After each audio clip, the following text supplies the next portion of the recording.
ছাত্ৰ সন্থাৰ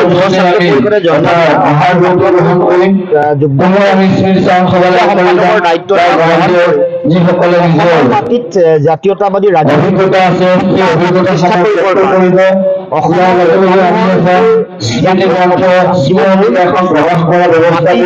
অধিকাৰ সম্পদৰ অধিকাৰ সুৰক্ষিত কৰা সংগ্ৰামখনত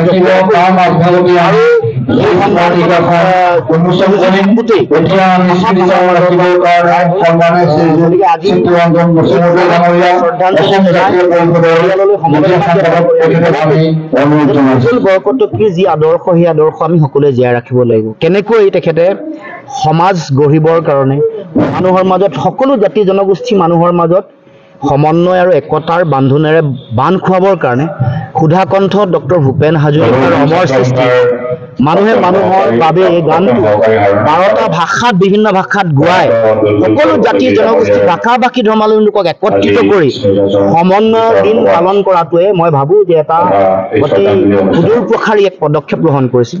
এই গোটেই কথাটোৰ লগত সমন্বয়ৰ চেতনা জড়িত হৈ এই গোটেই চিন্তাটোৰ লগত জাতীয়তাবাদী আদৰ্শ জড়িত হৈ আছে আৰু প্ৰতিনিয়ত পাভৈবাসী ৰাইজ বিশ্বনাথ চাৰিআলি তেজপুৰৰ সকলো মানুহৰ লগত যোগাযোগ স্থাপন কৰি তেওঁলোকৰ বিপদৰ সময়ত জাতীয় সংকটৰ সময়ত মাত মাতি সকলোকে উদ্বুদ্ধ কৰিবৰ কাৰণে এটা প্ৰচেষ্টা হাতত লৈছিল। গতিকে সেই কথা বতৰাবোৰ চিন্তাবোৰ মানুহৰ মাজত নিশ্চয় জীয়াই থাকিব। মই সেইকাৰণে আহ্বান জনাইছো যাতে মণ্ডল বৰকটকীৰ সেই জ্ঞান চিন্তা আৰু আদৰ্শ যাতে স্থাপন কৰি যাতে আগবাঢ়ি যায়। আমি অসম জাতীয় পৰিষদে ইতিমধ্যে সিদ্ধান্ত লৈছো তেওঁৰ মৃত্যুৰ দিনটো মূল বিষয় সমন্বয় হিচাপে লৈ আমি বিভিন্ন অনুষ্ঠান আয়োজন কৰিম। কেতিয়াবা সমন্বয়ৰ বাবে কাম কৰা, সমন্বয়ৰ বাবে গান গোৱা, সমন্বয়ৰ কাৰণে সাংস্কৃতিক বিভিন্ন ক্ষেত্ৰত জড়িত হৈ থকা ব্যক্তিক কেতিয়াবা সমন্বয় সৃষ্টিৰ কাৰণে বিভিন্ন সাংস্কৃতিক অনুষ্ঠান আয়োজন কৰি জনজাতীয় জনগোষ্ঠীয় ৰাইজক একত্ৰিত কৰিবলৈ চেষ্টা কৰিম। সমন্বয়ৰ সম্পৰ্কত বক্তব্যৰ যোগেদি এই সময়ত সাম্প্ৰদায়িকতা নাইকিয়া কৰি জাতি জনগোষ্ঠীবোৰক কেনেকৈ একত্ৰিত কৰিব পাৰি এই সম্পৰ্কত মানুহৰ মাজত সজাগতা সৃষ্টি কৰিম।